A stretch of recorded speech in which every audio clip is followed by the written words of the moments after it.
This is Sigma Institute of Excellence and I am Nikhil Solanki और आज हम पढ़ेंगे standard 10 English first language none other than Nelson Mandela. इनको आप दूसरा गांधी बोल दो, महात्मा गांधी बोल दो, है ना। हाँ, ये महात्मा गांधी से बड़े इंस्पायर्ड थे, समझ रहे हो। ये खुद 30 साल तक तकरीबन 30 साल तक जेल में रहे। उन्होंने खुद ने लिखा है ये, ठीक है ना। और यहाँ पे हमें काफ़ी सारी चीज़ें पर्सनल लाइफ में भी सीखने को मिलती है। जितना हम उसको जिस वे में लेना चाहे उस वे में हम ले सकते हैं। आज़ादी की बात करी हुई है, बड़ी मेहनत लगी उनको आज़ाद होने में। फिर इंसानियत की भी बात की गई है। मैं जिस इमोशन से कोई पर्टिकुलर चीज़ में जाएगा, जिस इमोशन से ये चैप्टर किसी पर्टिकुलर वे में जाएगा, हम उस इमोशन से पढ़ाने की कोशिश करेंगे, ठीक है ना। तो हम आज पढ़ेंगे, कुछ बच्चों को ये चैप्टर बड़ा टफ लगता है ना। और अगर कोई पढ़ाने वाला अच्छा है, अगर वो चीज़ वायरल हो जाए तो मिलियंस व्यूज़ आते हैं इस पर्टिकुलर चैप्टर के ऊपर। लोग रिपीटेडली देखना पसंद करते हैं। काफ़ी डीप चैप्टर है, वर्ड्स थोड़े हार्ड है, हम उसको निभाने की कोशिश करते हैं। देखो, ये जो फोटो हमने डाला है, this is a photo of amphi theatre. फिर इस चैप्टर में एक अपार्थाइड वर्ड आएगा, you know. What do you mean bye apartheid? ये एक ऐसी सिस्टम होती है जहाँ पे रेशियल डिस्क्रिमिनेशन होता है, ठीक है ना। कुछ चीज़ें मैं बताता हूँ ये चैप्टर क्या बोलना चाहता है। ये चैप्टर हम इसलिए पढ़ते हैं क्योंकि 10th में 1994 ये दिन इतिहास में इसलिए अमर माना जाएगा क्योंकि साउथ अफ्रीका, मैं आपको थोड़ा पीछे जाके बता दूं। अगर जो लोग क्रिकेट को फॉलो करते हैं ना, थोड़ा पेन चेंज करके बता देता हूँ आउट ऑफ द बॉक्स से। इस चैप्टर से इसे कुछ लेन देन नहीं है, लेकिन हाँ लेन देन है ना। Indirect relation is there. 1975 का जो क्रिकेट वर्ल्ड कप था, पहला वर्ल्ड कप था, उसमें साउथ अफ्रीका की क्रिकेट टीम थी। लेकिन 1979 के बाद साउथ अफ्रीका की क्रिकेट टीम को बैन कर दिया गया। इसलिए बैन कर दिया गया क्योंकि उस देश में एक रेशियल डिस्क्रिमिनेशन चल रहा था। What do you mean bye racial discrimination? पहले तो मैं वो वर्ड यहां पे लिख देता हूं, हाँ चैप्टर में आ रहा है। रेशियल मतलब आपकी रेस के हिसाब से, आपके कलर के हिसाब से आपके साथ डिस्क्रिमिनेशन होता है। डिस्क्रिमिनेशन मतलब भेदभाव होता है, ठीक है ना। तो वो जो सामाजिक भेदभाव है उसकी वजह से इनको पूरी दुनिया में अलग थलग कर दिया गया था। तो ये जो इनको अलग थलग कर दिया गया, उसके बाद में इन लोगों ने कैसे लड़े, तो उनमें इनका नाम पहला आता है। फिर इस चैप्टर में उन्होंने काफ़ी सारे, जैसे हम भगत सिंह का नाम लेते हैं हमारे देश में, है ना। हमारे भी जैसे आज़ाद साहब है, इतने सारे लोगों का हम नाम लेते हैं। वैसे ही नेल्सन मंडेला भी काफ़ी सारे लोगों का नाम लेंगे, हमें काफ़ी सारे लोगों के बारे में बताएंगे, खुद की राइटिंग है ना, इमोशनल बातें करेंगे। तो हम उनको पढ़ने की कोशिश करेंगे, किस लेवल पे सोशल डिस्क्रिमिनेशन होता था, ठीक है ना। उनके साथ क्या क्या व्यवहार हुआ था, उन्होंने क्यों होप नहीं छोड़ी। वो भी ऐसे सोचते थे कि फ्रस्ट्रेटेड की दुनिया में कुछ पॉसिबल नहीं है, मानवता है ही नहीं। फिर वो जब जेल में थे, उनको कैसे मानवता का दर्शन हुआ, उसके बारे में भी पढ़ेंगे, ठीक है ना। तो पहले शुरुआत करेंगे, अच्छी अच्छी बातें करेंगे, धीरे धीरे वो भी पास्ट में जाएंगे, फील करेंगे, ज़्यादा पास में जाएंगे, वो खुद हमें बताने की कोशिश करेंगे कि क्या हो रहा है, ठीक है ना। हाँ, ये तारीख है वो थोड़ी देर पहले ही मैंने आपको बताई, ठीक है। क्या थी डेट? 10th में। अच्छा, ये डेट वो मैं बताते बताते किसी और रास्ते पे चला गया था। 1994 ये डेट साउथ अफ्रीका की, सिर्फ साउथ अफ्रीका के इतिहास में अमर नहीं है, सिर्फ साउथ अफ्रीका के इतिहास में अमर नहीं है, ये पूरे दुनिया के इतिहास में अमर है। क्योंकि यहाँ पे इन्होंने, जो एक वाइट गवर्नमेंट चलती थी और काले लोगों के साथ यहाँ पे पूरे देश में डिस्क्रिमिनेशन होता था, तो यहाँ पे इस डेट में ये जो नेल्सन मंडेला है, जिनको एक सो कॉल्ड ब्लैक पीपल बोला जाता है, हमारे महात्मा गांधी जी के साथ भी ऐसा ही हुआ था क्योंकि वो ब्लैक थे, तो उनके साथ भी रेलवे में डिस्क्रिमिनेशन हुआ था। वो ये स्टोरी आपको सबको पता है। तो यहाँ पे पहली बार काफ़ी सालों बाद एक ब्लैक गवर्नमेंट आई थी, तो इतिहास बन रहा था। उसका साक्षी बनने के लिए काफ़ी सारे देश से, इसीलिए रेम्बो गैदरिंग वर्ड यूज़ किया गया है, काफ़ी सारे देश से डिग्निटरीज आए हुए हैं, यू नो। वर्ल्ड लीडर्स आए हुए हैं रिस्पेक्ट देने के लिए, yes that we are with you, we are with this particular government, the non racial government, democratic government को हम सपोर्ट करना चाहेंगे, इसीलिए ये सब आए हैं टू पे देयर रिस्पेक्ट। यहाँ पे शपथ ग्रहण होगा, इनॉग्रेशन वर्ड यूज किया गया है, लेकिन जैसे ही कोई नई गवर्नमेंट होती है तो शपथ समारोह होता है, तो ये शपथ समारोह हो रहा है, उसके बाद में वो अलग अलग बातें करेंगे।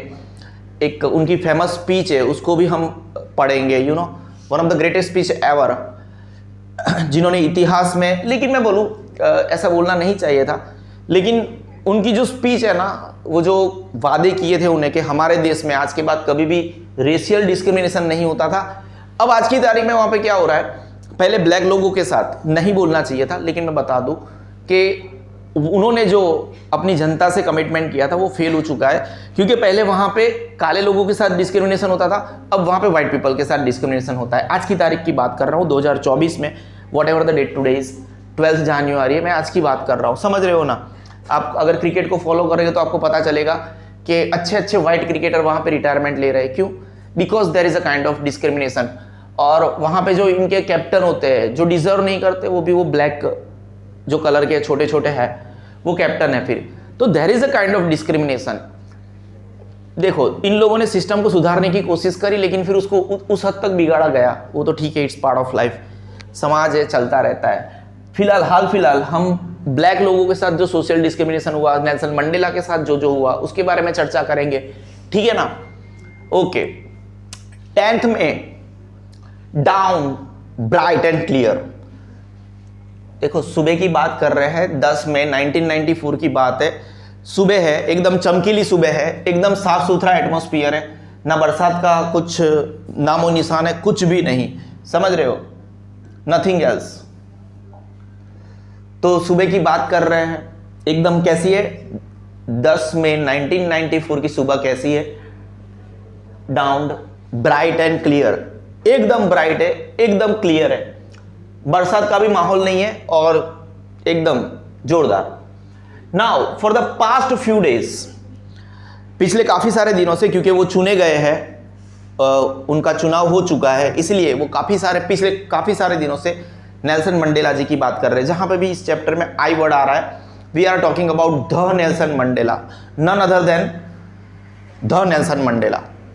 For the past few day, पिछले काफी सारे दिनों से, I had been pleasantly besieged by, आपकी बुक में जो भी टफ वर्ड्स है उसको ऐसे बाजू में दिखाया गया है, बिसीज्ड बाय मतलब to be surrounded closely by, मतलब पता है ना, वो मतलब इलेक्टेड है ना, प्रेसिडेंट टू बी है, तो उनके आजू बाजू में काफी सारे लोगों का घूमना तय है ना, काफी सारे लोग पूछने आएंगे कैसे हो आप, कैसे चुने गए, so that kind of line is it. And pleasantly, हाँ मुझे बहुत आनंद हो रहा है। For the past few days I had been pleasantly besieged by, मैं काफी सारे लोगों के द्वारा सराउंडेड हूं। कौन है वो लोग? डिग्निटरीज, वीआईपी बोल दो, है ना, काफी सारे वीआईपी लोग, डिग्निटरीज, एंड काफी सारे देश से वर्ल्ड लीडर्स आए हैं, who are coming to pay their respects before the inauguration. जो सब कुछ हो रहा है, शपथ समारोह हो रहा है, उसका सम्मान रख के, हमारी इज्जत करके वो लोग आए हैं। तो 10 मई के 1994 की सुबह की बात कर रहे हैं, ब्राइट एंड क्लियर है, और पिछले काफी सारे दिनों से I have been pleasantly besieged by dignitaries and world leaders who were coming to, जो आ रहे हैं, coming to pay their respects. क्यों आ रहे हैं वो लोग? बिफोर द इनॉग्रेशन, ये जो शपथ समारोह होने वाला है, इनॉग्रेशन होने वाला है, उसके लिए वो लोग आए हैं। नाउ द इनॉग्रेशन, ये जो इनॉग्रेशन हो रहा है, would be the largest gathering. अब ये इनॉग्रेशन के बारे में हम बात कर ले, ये जो शपथ समारोह होने वाला है, would be the largest gathering ever. ऐसा साउथ अफ्रीका के इतिहास में कभी नहीं हुआ, साउथ अफ्रीका के इतिहास में ऐसा कभी नहीं हुआ। The inauguration would be the largest gathering, it is not one of the largest gathering, it is the largest gathering, मतलब ऐसा आज तक पहले कभी नहीं हुआ ever of the international leaders on the South African soil.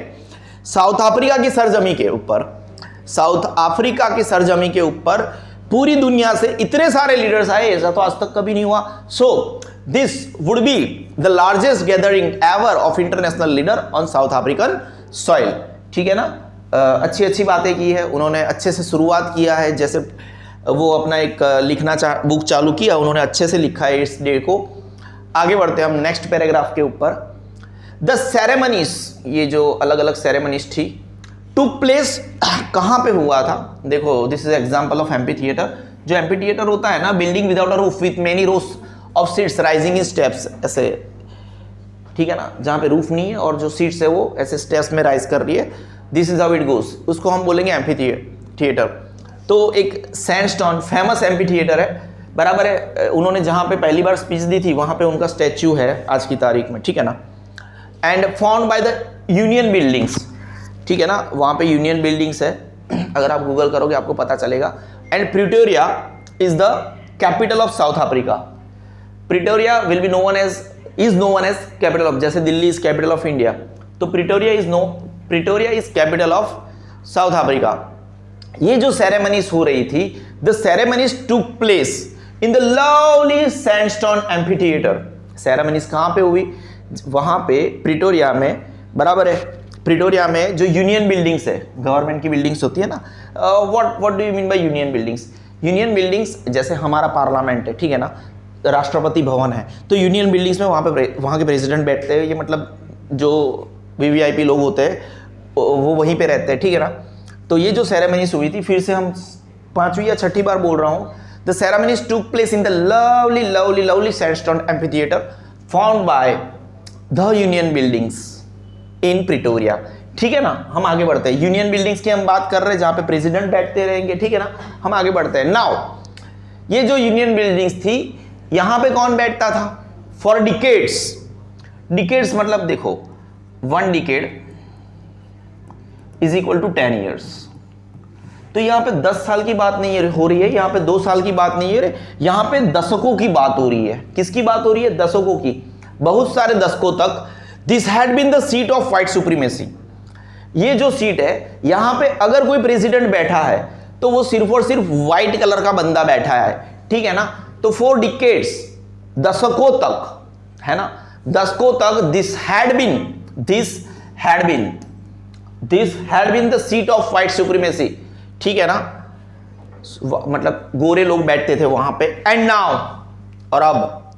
Now it was the seat of white supremacy, sorry, and now it was the site of a rainbow gathering of different colors and nations for the installation of South Africa's first democratic non-racial government। तो जहां पे आज तक, अभी तक इतिहास में सिर्फ गोरे लोग बैठे हैं, वहां पे क्या हुआ? And now it was the site of, जहां पे हर एक कलर के लोग दिख रहे हैं, क्योंकि हर एक दुनिया से लोग आ रहे, दुनिया के हर एक देश से लोग आ रहे हैं। एंड उनके पता है ना, वो झंडे मतलब अलग अलग कलर के होते हैं। That is why it has been known as rainbow gathering of different colours. अलग अलग कलर्स के लोग, मतलब rainbow gathering kind of thing है, ठीक है ना। एंड नेशंस, काफी सारे लोग आए हैं, काफी सारे देश के लोग आए। क्यों आए वो लोग? For the installation of South Africa first, सबसे पहली, साउथ अफ्रीका की सबसे पहली डेमोक्रेटिक, जो पब्लिक के ओपिनियन से गवर्नमेंट अस्तित्व में आई है। एंड सबसे पहली नॉन रेशियल गवर्नमेंट अस्तित्व में आई है, ठीक है ना। बढ़िया जा रहे हैं मेरे हिसाब से, ठीक है ना। ये paragraph, the ceremonies took place in the lovely sandstone amphitheatre found by the Union Buildings in Pretoria. Pretoria is the capital of South Africa, ठीक है ना। फिर दशकों तक this had been the seat of white supremacy and now it was the site of rainbow gathering. यहाँ पे काफी सारे देश के लोग हैं, कलरफुल कामकाज चल रहा है ना, of different colours and Nations for the installation of South Africa first democratic non racial government, ठीक है। नाउ हम आगे बढ़ रहे हैं। कोई डाउट है? नहीं है, बिल्कुल बिल्कुल बिल्कुल भी डाउट नहीं है।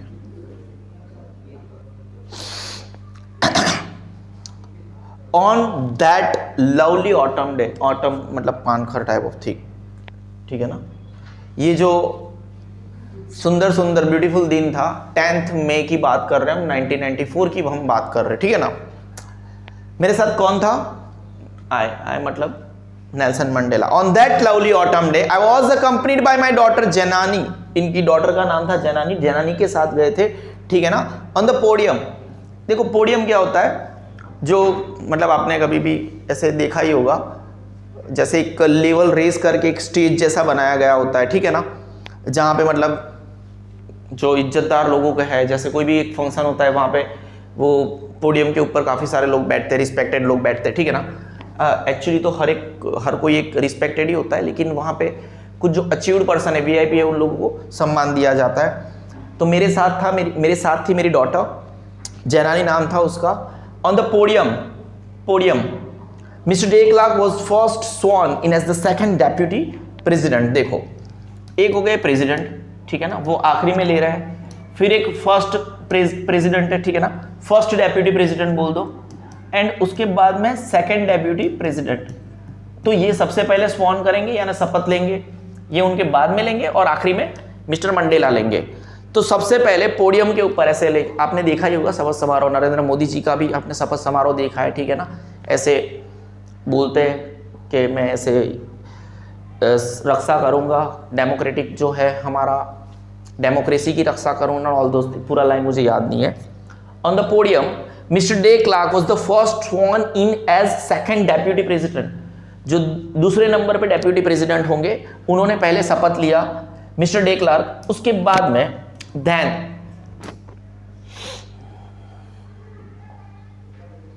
उनके बाद में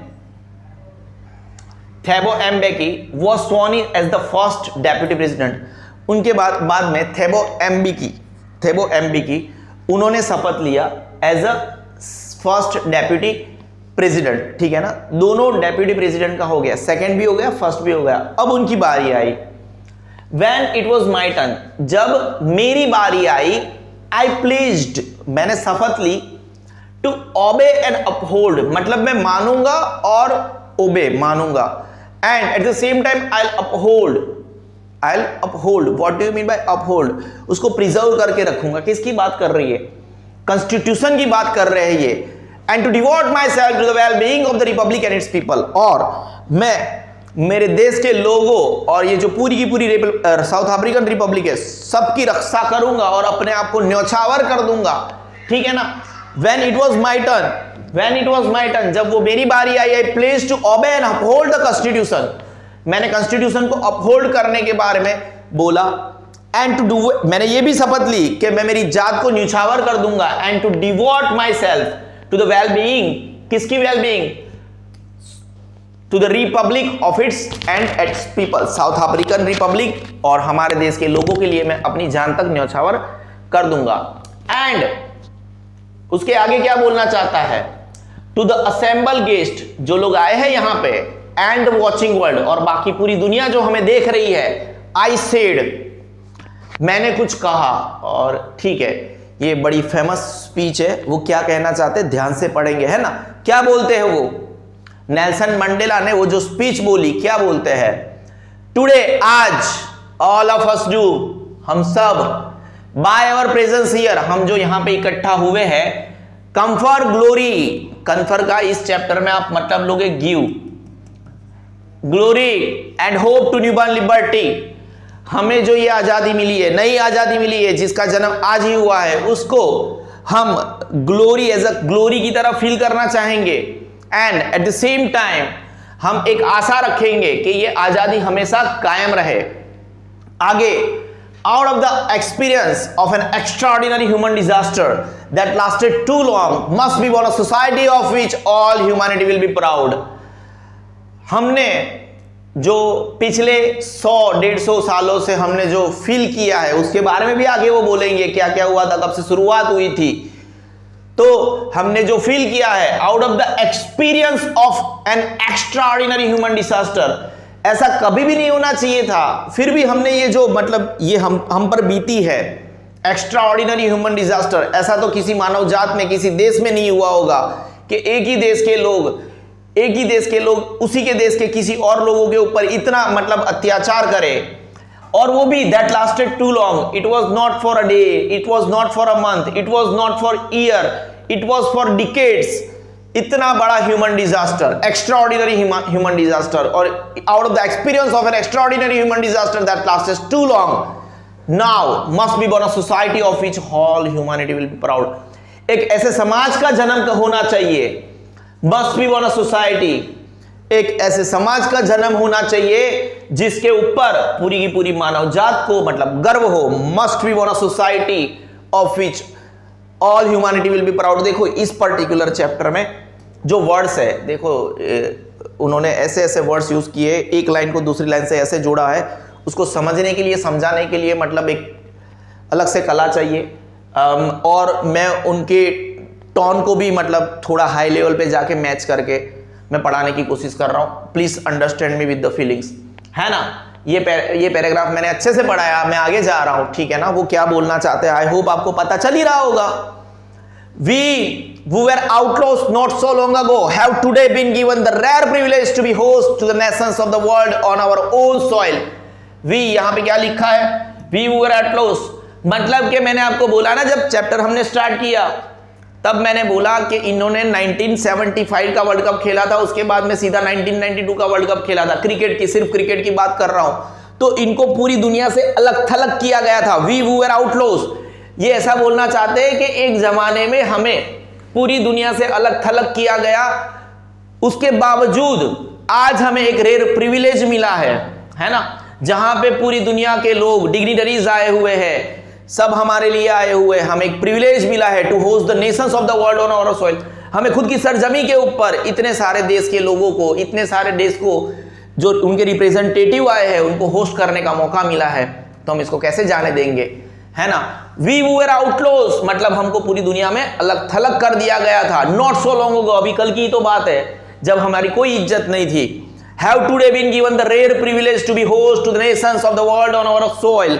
हम हमारी जमीन पे ये सब करने में कामयाब हो चुके हैं, और इसीलिए we thank all of our distinguished international guest for having come to take possession with the people of our country of what is after all a common victory for justice, for peace, for human dignity. क्या बोलना चाहते हैं वो जो ये paragraph उन्होंने किसके लिए बोला है, अपने गेस्ट के लिए बोला है, हमारे उनके देश के लोगों के लिए बोला है। वो थैंक यू करना चाहेंगे। We thank all of our distinguished international guest, जिन्होंने ऑलरेडी सक्सेसफुल है, वो लोग इंटरनेशनल गेस्ट है, वो आए हैं, इसीलिए वो आए हैं। और for having to come, thank you क्यों बोल रहे हैं, क्योंकि वो लोग आए हैं। फॉर हैविंग टू कम, क्यों आए वो लोग, टू टेक पोजेशन, वो हमारे देश के लोगों के साथ खड़े होने के लिए आए हैं, इसीलिए हम उनको थैंक्स बोलते हैं कि हम अब ये जो हमारा पुराना जो रेशियल डिस्क्रिमिनेशन वाला सिस्टम था वो नाबूद हो चुका है, और पूरी दुनिया अब हमारे साथ खड़ी है, बाहों में बाहें डाल के खड़ी है। For having come to take possession, क्यों आए ये लोग, to take possession with the people of our country of what is after all. क्यों, क्योंकि ये जो है ये तो पूरी मानव जात की विक्ट्री है ना। It is a common victory for justice, ये सबके लिए जस्टिस है, ये सबके लिए एक शांति है। और फॉर ह्यूमन डिग्निटी, जो इंसान की एक इज्जत होती है, ये ह्यूमन डिग्निटी की भी एक कॉमन विक्ट्री है, ठीक है। और कुछ बोलना चाहते हैं ये, we have at last achieve our political emancipation. What do you mean by emancipation, freedom for restriction. At last we the South African people at last achieved our political freedom. हमें अब यहां पे कोई भी मतलब ऐसा नहीं है कि सिर्फ गोरे लोग ही चुनाव लड़ेंगे, हम भी फ्री है। कोई डाउट है, यहां पे हमारे ऊपर भी कोई रिस्ट्रिक्शन नहीं है।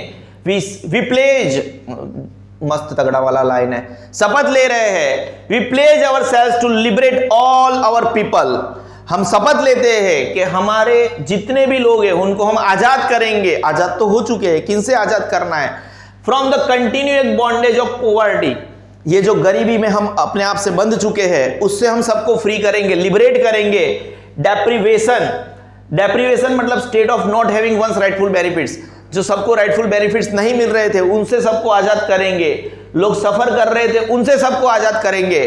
फिर and there are so many discrimination, एक तो जेंडर डिस्क्रिमिनेशन भी था एंड अदर रेशियल डिस्क्रिमिनेशन भी थे, तो उनसे भी सबको आजाद करेंगे। ये उनकी एक फेमस जो स्पीच थी उनमें से कुछ चीज ली गई, मैंने उसको कमांडिंग वे में पढ़ाने की कोशिश करी, ठीक है ना। मैं आगे बढ़ता हूं, ठीक है। एंड उनकी जो महान स्पीच थी उसका थोड़ा वाला पोर्शन बाकी रह गया है, उसको भी हम देख लेते हैं।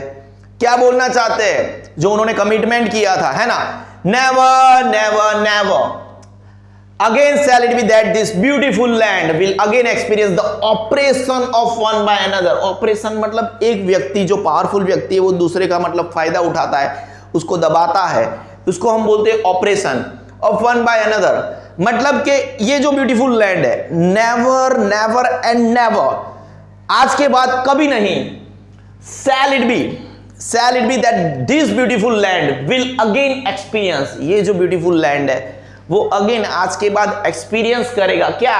The operation of the one by another, एक व्यक्ति दूसरे व्यक्ति को कैसे भी करके दबाएगा, ऐसा इस ब्यूटीफुल लैंड के ऊपर आज के बाद नहीं होगा।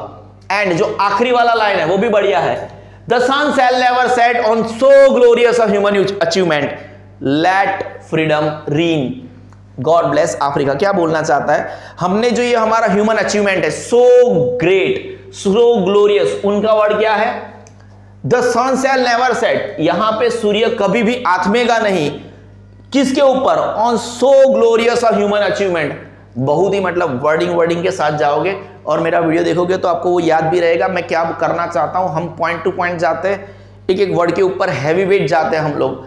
On so glorious a human achievement, ठीक है ना, तगड़े वाला, ये जो मानव जात की ये जो अचीवमेंट है उसके ऊपर कभी भी सूर्यास्त नहीं होना चाहिए। इसीलिए हम बोलते हैं कि लेट फ्रीडम रीन, हमेशा आजादी की जीत हो और आजादी हमेशा अमर रहे।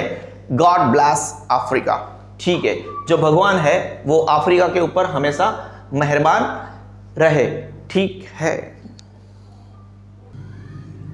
देखो थोड़ी देर के बाद अ फ्यू मोमेंट्स लेटर, अरे क्या गायब हो गया? अच्छा, अ फ्यू मोमेंट्स लेटर, जैसे आपने भी पता है ना हमारे 26 जनवरी 15 अगस्त ये सब देखा है, तो ऐसे पता है वो ऊपर से सब जेट्स, वो हेलीकॉप्टर, सब वो मतलब एक डिस्प्ले होता है तो सब ऐसे ऊपर देखते तो आवाज आने लगी। A few moments later we all lifted our eyes in the air of a spectacular array an impressive display, मतलब बहुत ही खतरनाक अट्रैक्टिव डिस्प्ले हो रहा था तो सब ने, और आवाज हो रहा था, सबने ऊपर देखा, ए व्हाट, क्या हो रहा है? आग ऊपर देखना शुरू कर दिया, ठीक है ना। तो ये आवाज किसका था? जो कुछ वक्त के बाद ये आवाज आया और सबने ऊपर देखा, we all lifted our eyes in the air of a spectacular array of, ये आवाज किसका था? साउथ अफ्रीकन जेट्स, हेलीकॉप्टर्स भी साउथ अफ्रीका ही थे और ट्रूप कैरियर्स थे वो भी साउथ अफ्रीका थे। रॉड आवाज कर रहे थे, मतलब रोरिंग आता था, हेलीकॉप्टर और जेट्स जाते तो कैसे खतरनाक सा आवाज आता है। Rod in perfect combination over the Union buildings, तो ये मतलब ऐसे जब भी ऐसा डिस्प्ले होता है ना, आपने 15 अगस्त, आई रिपीट 26 जनवरी और 15 अगस्त में भी आपने ऐसे डिस्प्ले देखे हैं, तो वो कैसे परफेक्ट कॉम्बिनेशन में जाते हैं, तो परफेक्ट कॉम्बिनेशन में वो रॉर कर रहे थे, मतलब मस्त तगड़े जा रहे थे। कोई डाउट है? बड़ा इजी वाला लाइन है। नाउ यहाँ पे देखो, पहले तो इन्होंने ग्रामेटिकल एरर होगा, नॉट ओनली है बट ऑल्सो होना चाहिए, है ना, यहाँ पे बट ऑल्सो भी होना चाहिए था, लेकिन उन्होंने ऐसा नहीं लिखा है, तो अगर एग्जाम में आ जाए तो मत लिखना, क्योंकि वो खुद ग्रामर के टीचर नहीं थे, समझ रहे हो। उन्होंने लिखा है तो उनको एज इट इज ही रहने दो, बाकी नॉट ओनली जब आता है बट ऑल्सो आना ही चाहिए ना। ये जो सब था उनके बारे में वो क्या कहना चाहते हैं कि ये सिर्फ और सिर्फ डिस्प्ले नहीं था, लेकिन जब भी कोई देश में ऐसा होता है तो वो मिलिट्री होती है, you know, military has all the powers to overrule the democratic system, जैसे पाकिस्तान में होता रहता है। पाकिस्तान का इतिहास देख लो, जब से वो आज़ाद हुए 1947, हमसे अगले दिन आज़ाद हुए 14 अगस्त 1947, तब से लेके आज तक कितनी बार मिलिट्री ने चुनी हुई गवर्नमेंट को ओवरटर्न किया है और उन्होंने, मिलिट्री ने खुद ने राज किया है। तो मिलिट्री एक लॉयल होनी चाहिए, जैसे कि भारत देश में Indian army is you know so strong, लेकिन फिर भी इंडियन आर्मी ने आज तक कभी भी, हाँ वो चाहे तो किसी भी दिन किसी भी सेकंड एक इलेक्टेड गवर्नमेंट को ओवरटर्न कर सकती है, ओवरथ्रो कर सकती है, लेकिन इंडियन आर्मी ऐसा कभी नहीं करती। Eight the same time Pakistan की आर्मी ने मल्टीपल टाइम्स किया है, सो मेनी ओकेजन्स। तो ये जो हो रहा है ये ऐसा बताना चाहता है कि आर्मी की ये, it is not the spectacular array, सिर्फ दिखाने की चीज नहीं है, ये हमें ये बताना चाहती है मिलिट्री कि वो एक लॉयल है, जो इलेक्टेड गवर्नमेंट है उससे उनकी लॉयल्टी दर्शाना चाहते हैं ये लोग। क्या लिखा है उन्होंने? It was not only a display of pinpoint precision, ये सब हमें ये नहीं बताना चाहते कि जो साउथ अफ्रीकन जेट्स थे, हेलीकॉप्टर्स थे एंड ट्रूप कैरियर्स थे, ये सब परफेक्ट कॉम्बिनेशन में चल रहे थे, दैट डजंट मीन कि it is only pin point precision, कि मतलब कितना परफेक्ट है ये पिन पॉइंट प्रिसीजन। तो मेरा मतलब बहुत नॉर्मल वर्ड है, जो मेरा डेली बेसिस पे मेरे वीडियोस देख रहा है, ये पिन पॉइंट प्रिसीजन वाला वर्ड तो मैं मल्टीपल टाइम्स बोलता हूँ, मैनी टाइम्स बोलता हूँ, ठीक है ना। तो वो क्या बोलना चाहते हैं, it was not only a display of pinpoint precision and military force, लेकिन but also a demonstration of the military's loyalty to democracy. एक जो मिलिट्री होती है वो इतनी पावरफुल होती है, जैसे कि मैंने बोला कि एक इलेक्टेड गवर्नमेंट को ओवरटर्न कर सकती है, लेकिन ना, वो तो लॉयल है, वो अपनी लॉयल्टी दिखा रही है, दर्शा रही है to the democratic elected government, to the democracy, to a new government that had been freely and fairly elected. तो यहां पे ये सब हो रहा था स्पेक्टेकुलर एरे, वो सिर्फ और सिर्फ अ display of pinpoint precision नहीं था, वो इसलिए भी था क्योंकि जो न्यूली गवर्नमेंट, जो फ्रीली एंड फेयरली इलेक्टेड है, डेमोक्रेटिक गवर्नमेंट है, उनको मिलिट्री अपनी लॉयल्टी दिखा रही है, कोई डाउट है नहीं है। ओनली मोमेंट्स बिफोर, कुछ वक्त पहले देखो, कोई भी आर्मी होती है उसमें हाई रैंक ऑफिसर्स होते हैं, तो the highest generals of the South African defence force and police, their chest bedecked with ribbons and medals from days gone by। मतलब पहले के जमाने में उनको ऐसे मेडल्स मिलते हैं चेस्ट के ऊपर, है ना, चेस्ट bedecked with, जहां पे उनके मेडल, आपने इंडियन आर्मी ऑफिसर्स को भी जो हाई रैंक पे होते हैं उनको देखा होगा, तो यहाँ पे एक रिबिन के साथ वो मेडल्स होते हैं। तो क्या बोला गया है, देखो पहले तो ये लाइन को समझ लो, उसके बाद में मैं पूरा line, chest bedecked with ribbons and medals, उसका मतलब यहाँ पे मेडल्स का मतलब होता है। तो ऐसे बहुत सारे डिफेंस फोर्स एंड पुलिस के वाले लोग थे, हाईएस्ट जनरल्स थे, जिनकी छाती के ऊपर मेडल्स की भरमार थी। उन लोगों ने क्या किया, saluted me and place their loyalty. ये सब होने से पहले ऑलरेडी जो आर्मी अफसर थे, पुलिस अफसर्स थे, उन लोगों ने मेरे पास आके मिलके उन लोगों ने अपनी लॉयल्टी मुझे बता दिए, that we are loyal to the newly freely and fairly elected government. उसको फिर से हम पढ़ लेते हैं। Only moments before, कुछ वक्त पहले, no issues, the highest generals of the South African Defense Force as well as police department, क्यों आए थे वो, और वो लोग क्या थे, मतलब मेडल्स की भरमार थी उनकी छाती पे। their chest bedecked with ribbons and medals from days gone by, पहले से उनके पास थे, मैंने आज कोई मेडल नहीं दिया था। अगर मैंने मेडल दिया होता तो चापलूसी में वो लोग मेरे को सलामी ठोकते ना, ऐसा नहीं था, पहले से उनके पास मेडल थे, उनकी छाती के ऊपर मेडल लटक रहे थे। Saluted me and place their loyalty, उन्होंने मुझे सैल्यूट किया और बोले कि हाँ, हम ये जो साउथ अफ्रीका है, रिपीट, साउथ अफ्रीका की जो डेमोक्रेटिक है, freely and fairly elected government है, उनको हम लॉयल रहेंगे। एंड देखो क्या हुआ था, यहाँ पे बोला गया है कि अगर यही चीज, अगर ये उनको रास्ते में, अगर मैंने ऐसा कोई स्टेटमेंट, ये जो उन्होंने पहले स्टेटमेंट दिया ना, वो स्टेटमेंट अगर कुछ सालों पहले दिया होता ना, तो यही अफसर जिन्होंने अभी लॉयल्टी प्रूव करी है, सलाम ठोका है, ये मुझे अभी सलाम नहीं ठोकते, वो तो मुझे जेल में डाल देते। ऐसी बातें कर रहे हैं ये इन्होंने क्या बोला, I was not unmindful of the fact that conscious of, इन्होंने दिमाग में जोर नहीं लगाया कि क्या होता, of the fact that not so many years before they would not have saluted but arrested me. मैंने ऐसा नहीं सोचा कि ये वही लोग हैं। अगर ये कुछ साल पहले होता ना, तो वो लोग मेरे को सैल्यूट नहीं करते, उन्होंने तो मुझे अरेस्ट कर दिया गया होता। मैंने इस चैप्टर के स्टार्टिंग में ही बोला, खुद नेल्सन मंडेला 30 साल तक जेल में रहे थे, यू नो, ठीक है ना। हम आगे बढ़ते हैं। फाइनली, आखिरकार सेवरन, देखो अगर आपने अफ्रीका का फ्लैग देखा है, यहाँ पे बच्चे फ्लैग डालना भूल गए, अ काइंड ऑफ ऐसा फ्लैग है, वी काइंड ऑफ चीज बनाता है, और यहाँ पे बहुत सारे कलर्स है, वो जितने कलर है वो यहाँ पे, तो सेवरन मतलब बाजू में लिखा होगा कहीं पे, a pattern in the shape of a V, उनका जो मैप है, मैप नहीं है सॉरी, फ्लैग है, ऐसे जाता है। तो finally a chevron of Impala jets, देखो साउथ अफ्रीका में एक पैटर्न है, वो भी बच्चों को नहीं पता होता है, बच्चे पीपीटी बनाते हैं, ठीक है ना। तो अमन प्रजापति ने बनाई और शायद रवि बिश्नोई ने बनाई, आई एम नॉट श्योर। क्या होता है, Impala is a kind of हिरन को समझते हो, डियर जैसा होता है, आप देख सकते हो। तो साउथ अफ्रीका में एक परंपरा रही है, वो लोग कभी भी अपने जेट्स को नाम देते हैं ना, कभी भी ऐसे कुछ, तो वो लोग ऐसे कोई भी एनिमल का नाम देते हैं, तो उन लोगों ने इम्पाला जेट्स नाम दिया है just to respect that particular animal, तो ये जो इम्पाला जेट्स है, आप इम्पाला जेट समझे ना, हद से ज्यादा। फाइनली ये सेवरन ऑफ इम्पाला जेट्स, मतलब एक पर्टिकुलर शेप में जा रहे थे वो लोग, लेफ्ट स्मोक पीछे से, पता है आपने, आई रिपीट 15 अगस्त और 26 जनवरी को आपने देखा है ऊपर मतलब भारत का झंडा बना दे, तो काइंड ऑफ सेम थिंग यहाँ पे हो रहा है। A chevron of Impala jets left smoke, मतलब ऐसा धुआं छोड़ा, ट्रेल ऑफ द, कौन से कलर है उनका एक बार फ्लैग देख लेना, काला colour, red colour, green colour, blue colour and gold of the new south African flag. नया जो साउथ अफ्रीकन झंडा है उसका मतलब स्मोक ट्रेल, धुआं उन लोगों ने छोड़ दिया। हम आगे बढ़ते हैं, क्या बोलना चाहते हैं, मेरे हिसाब से हम सही जा रहे हैं ना, जहां पे वापस इमोशनल होने की जरूरत पड़ेगी हम वापस इमोशनल हो जाएंगे, देखो ठीक है ना। आई रिपीट,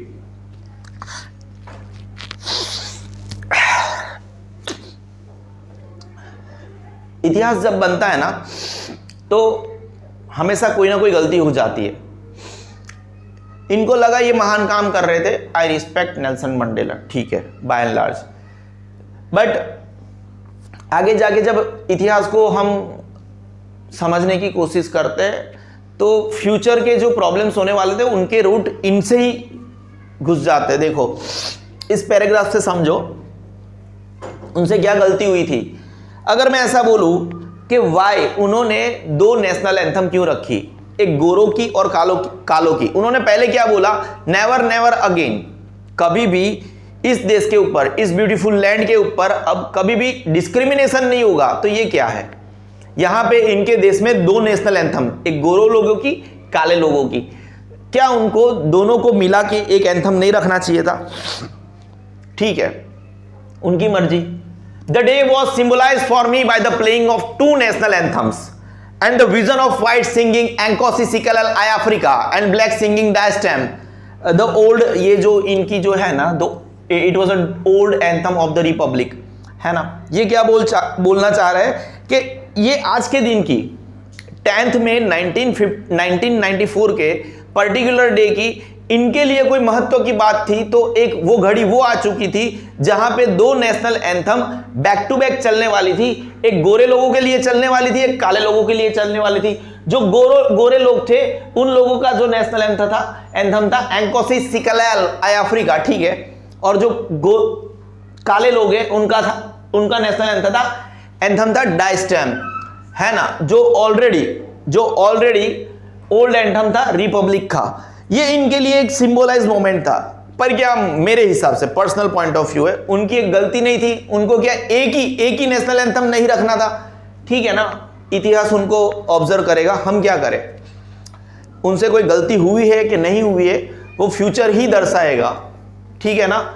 नाउ वो और आगे बढ़ना चाहता है नेल्सन मंडेला के ऊपर कुछ और बोलना नेल्सन मंडेला ये जो नेशनल एंथम्स है उसके बारे में और कुछ बोलना चाहता है। ऑल्दो दैट डे ना गोरे लोगों को इनके लिरिक्स याद थे ना काले लोगों को इन दोनों के नेशनल एंथम के लिरिक्स याद है, लेकिन एंड लिरिक्स तो याद नहीं थे, थोड़े डिस्पाइज्ड, they must have a low opinion for the same, मतलब क्या है, क्या गा रहे हैं लोग, उनको कुछ पता भी नहीं चल रहा होगा, समझ रहे हो। तो उन्होंने ऐसा बोला, नेल्सन मंडेला ने ऐसा बोला, ये जो नेशनल एंथम है उनके लिए जो गोरे लोग हैं वो भी लो ओपिनियन में है, यार क्या बज रहा है, जो काले लोग हैं वो भी लो ओपिनियन में है, यार क्या बज रहा है। लेकिन उन्होंने ऐसा सोच लिया, उन्होंने बोला यार कुछ दिनों बाद ये गोरे लोगों को भी बाय हार्ट होगी और काले लोगों को भी बाय हार्ट होगी, हम बोलते हैं ना बाय हार्ट कर दो, ठीक है। ऑल्दो दैट डे, उस पर्टिकुलर दिन 10 मई 1994 को इनको neither group knew the lyrics of the anthem once despised, वो they have a low opinion, they had a low opinion of the same, they would soon know the words by heart. एक दिन ऐसा आएगा जब उनको ये जो दोनों नेशनल एंथम है बाय हार्ट उनको याद रह जाएगी, ठीक है ना। हम आगे बढ़ते हैं। On the day of the inauguration, ये जब इनॉग्रेशन हो रहा था, शपथ समारोह हो रहा था, I was overwhelmed with a sense of history, मुझे पता था, मैं हद से ज्यादा खुश था और अंदर से उत्सुक था कि यहां पे एक इतिहास बन रहा है, ठीक है। सेंस ऑफ हिस्ट्री होता है, सबको होता है, ठीक है ना। तो ज्यादा ओवरवेल्म थे। In the first decade of the 20th century, मैं बता दूं इनका जन्म 1918 में हुआ था। कब हुआ था? 1918 में नेल्सन मंडेला का जन्म हुआ था। नाउ यहां पे जो वर्ड्स जा रहे हैं उसको भी मैं डिटेल में समझा दूं। In the first decade of the 20th century, अगर आप 28th सेंचुरी की बात कर रहे हो, है ना, 28th सेंचुरी की बात कर रहे हो, तो वो उसकी शुरुआत होती है 19 से 1900 और उसका अंत होता है 1999। This is called 20th century, 28th century, ठीक है ना, 20th century. Now in the first decade मतलब 1900 से लेके 1909 तक, ये पहला दशक हुआ, पहले 10 साल हुए। इन द फर्स्ट डिकेड, ये फर्स्ट डिकेड मतलब ये 10 सालों की हम बात कर रहे हैं, ठीक है ना। देखो वो बाजू में क्लास में सब बच्चे हद से ज्यादा आवाज कर रहे थे तो थोड़ा चिल्लाना पड़ा, ठीक है ना। In the first decade of the 28th century, वो आपको मैंने नंबर्स के साथ बताया, है ना। A few years after the, थोड़ा क्लियर कर देता हूं, हाथ से ही कर देता हूं। A few years after the bitter Anglo Boer war, देखो मैं बता दूं, एंग्लो जो बॉयर वार था वो 1889 से स्टार्ट होके वो 1901 तक चला था, है ना। ये एंग्लो मतलब ब्रिटिश एम्पायर, ठीक है ना। एंग्लो मतलब क्या, ब्रिटिश एम्पायर। ये यहां पे 1899 कर देते हैं, थोड़ा सा मिस्टेक हो गया सिग्मा सर से, 1899, फिर भी एक बार मैं कंफर्म कर लेता हूं, चलता रहता है लाइफ में, ठीक है। और यहां पे 1902 है, सॉरी 1899 से लेके 1902 तक चला था एंग्लो मतलब देखो ब्रिटिशर्स। और ये जो बोर है वो 2 रिपब्लिक कम्युनिटीज थी, रिपब्लिक बोयर थी, अफ्रीका के थे, तो उन लोगों के बीच में मतलब तगड़ा वाला युद्ध हुआ था, समझ रहे हो। तो अब बीटर मतलब बहुत ही भयानक हुआ था, खतरनाक हुआ था, कड़वास भरा था, bitter Anglo Boer war and before my own birth, समझ रहे हो। तो इनका जन्म कब हुआ था, 1918 में हुआ था। तो ये इनके बीच की बात कर रहे हैं, 1902 के बाद में और इनके जन्म से पहले। अगर इस पर्टिकुलर लाइन को हमें समझना है, in the first decade of the 20th century, ठीक है ना।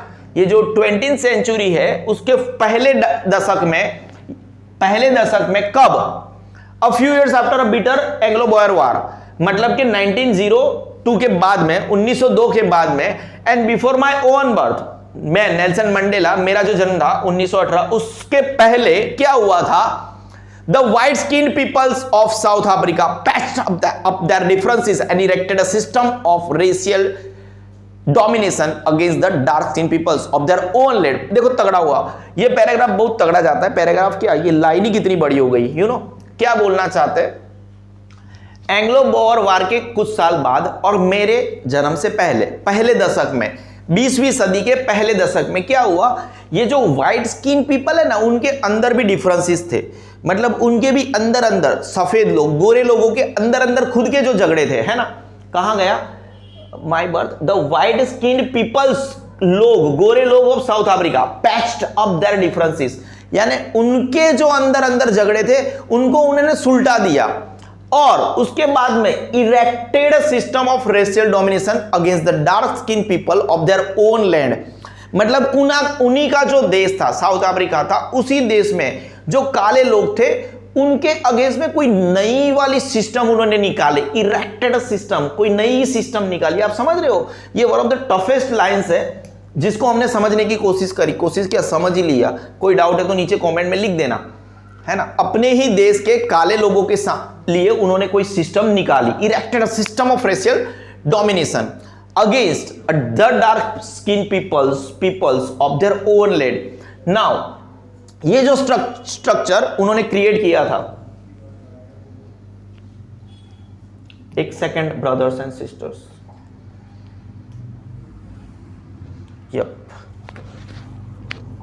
We are ready.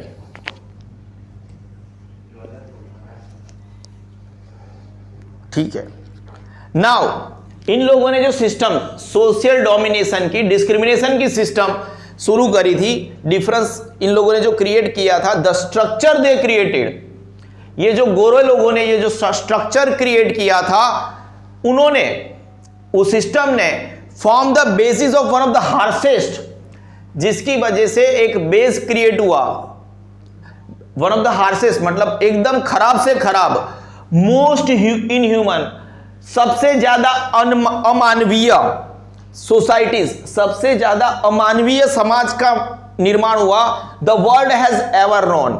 देखो इन लोगों ने जो गोरे लोगों ने अपना जो डिफरेंसेस था उनको पैचअप किया, सॉल्यूशन ला दिया, और जो काले लोगों के लिए एक नई सिस्टम इरेक्ट की, नया इजाद किया, उन लोगों ने जो स्ट्रक्चर क्रिएट किया है, the structure they created form the basis, उसकी वजह से form the basis of one of the harshest societies, one of the harshest most inhuman societies the world has ever known. दुनिया में ऐसी कोई सिस्टम थी ही नहीं। Now in the last decade of the 20th century, यानी अब वो है, हम 1994 में है ना, तो हम लास्ट डिकेड में है। कहां पे? Last decade of 20th century में है, और उनके खुद के 8th डिकेड में है, क्योंकि उनका जन्म कब हुआ था? 18 में हुआ था। गिन लेना, इसमें से माइनस करो तो उनका 8th डिकेड चल रहा है, उनके खुद का जन्म का। So now in the last decade of the 20th century and my own 8th decade as a man, as a human, जो मेरा 8th decade चल रहा है, I am in the 80s, that system had been overturned forever। वो system को हमने पूरा का पूरा उलट सुलट कर डाला है, and replaced by one that recognize the rights and freedoms of all the people regardless of the color of their skin। हमने ऐसी सिस्टम का निजात किया है, ऐसी सिस्टम हम लेके आए हैं जो पुरानी सिस्टम को हमने उखाड़ के फेंक दिया है, और हमारी नई सिस्टम में हम जो अधिकार और आज़ादी है हर एक लोगों की, उसको हम इज्जत देते हैं, रिगार्डलेस, हमें कोई फर्क नहीं पड़ता कोई गोरा है या काला है। तो हमने ये one of the toughest paragraphs है जो आपकी बुक है उसको अच्छे से निकाल बराबर है। देखो ये अब अच्छी अच्छी बातें करेंगे, स्ट्रगल के बारे में बात करेंगे ना, ये अच्छे अच्छे फोटो है, हमें उनको भी देखना पड़ेगा, ठीक है ना। एक सेकेंड ब्रदर्स,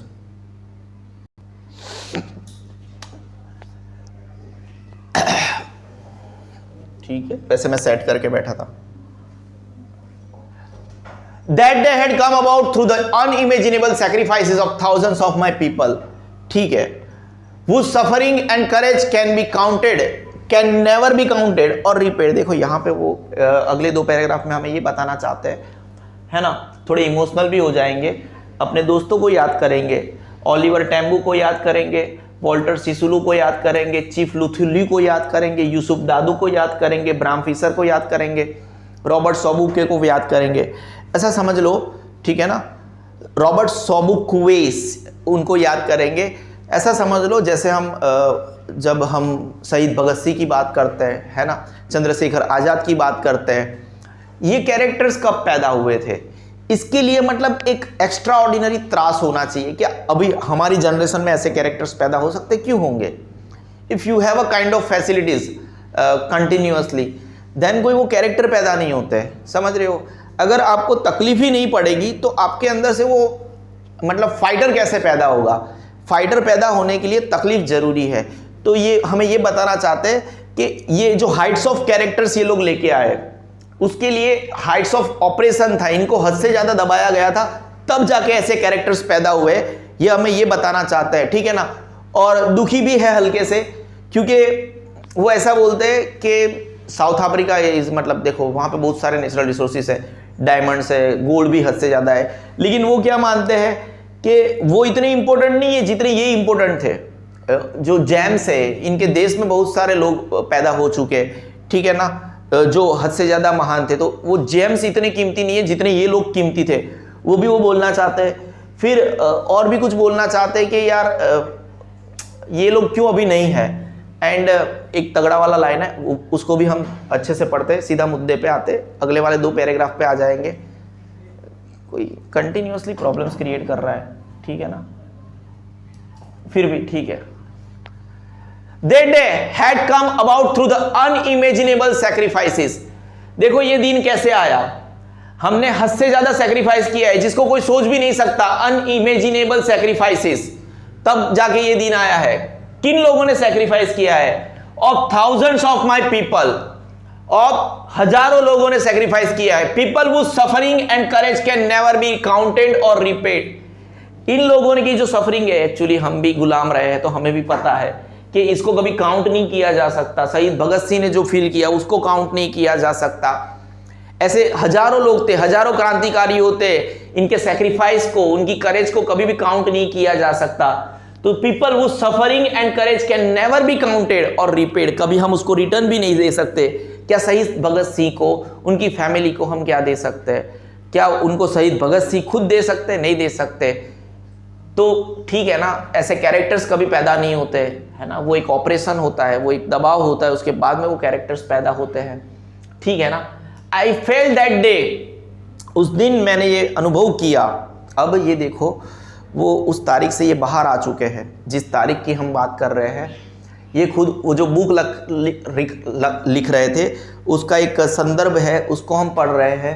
वो क्या बोलना चाहता है? उस दिन मैंने ये महसूस किया, जब वो शपथ ले रहे थे, जो इनॉग्रेशन का डे था, उस दिन वो क्या महसूस कर रहे थे? As I have on so many other days, ऐसे दूसरे दिन भी ऐसे ही वो सोचते थे, ऐसे ही महसूस करते थे। वो क्या महसूस करते थे? That I was simply the sum of all those African patriots who had gone before me. जो अफ्रीकन देशभक्त थे, पैट्रियट्स मतलब देशभक्त, जो देश के लिए कुछ भी करने के लिए तैयार हो जाते हैं।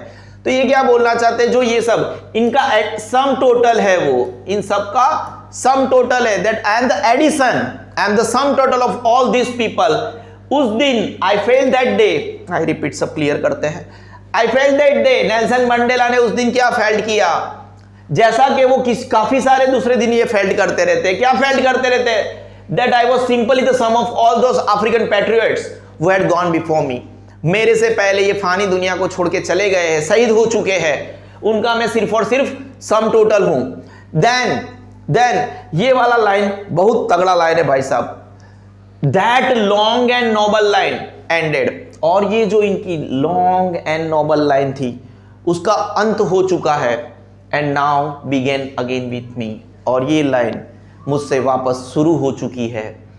आई was pain that I was not able to thank them, मुझे ये दुख होता है कि मैं वो उन दो महान देशभक्तों का, इन लोगों को मैं पर्सनली शुक्रिया अदा नहीं कर सकता।